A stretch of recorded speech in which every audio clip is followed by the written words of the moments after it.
I might want to talk with Gandhi, because I've read most of his autobiography.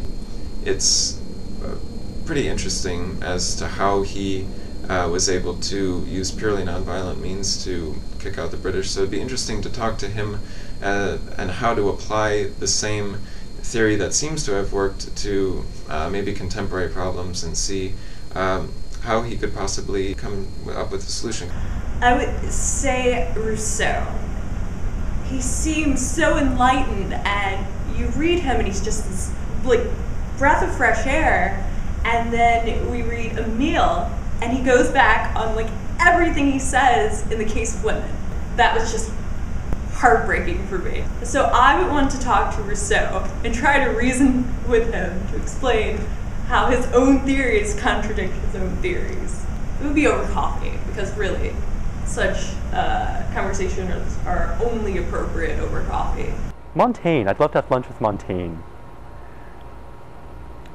Because I wouldn't have to say much, I think. I could just let him go. You know, he'd look at the plate, he'd think of interesting things to say about the plate, then the cutlery, he'd have lovely things to say about the cutlery, he'd have wonderful anecdotes about the last time that he visited Italy, or the beautiful cutlery that they had there, and then maybe some doxographic fragment from Pseudo-Plutarch about cutlery, and then 5 more of those. Definitely some of the pre-Socratics. Heraclitus would have to be there. Lucretius would have to be there as well. You could invite Alcibiades. That would shake things up quite a bit.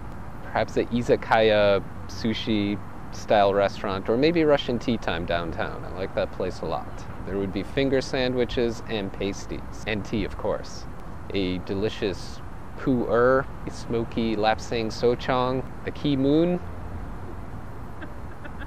I want to say Plato, but I think I would be too agreeable, and that's not how you have fun in a Socratic dialogue. So then I would want to say Aristotle, because I would be too disagreeable. But I don't think they would ever conclude. So I'll say neither, and I'll say Rabelais, who isn't on the curriculum. It's an elective, but I think at least then I'd laugh. It's insured.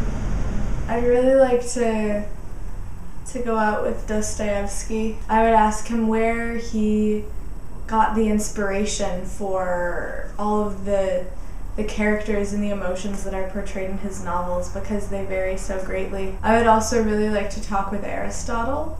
I'd like to prove him wrong on a couple of points, like maybe prove that women actually are rational. I think I could take him down.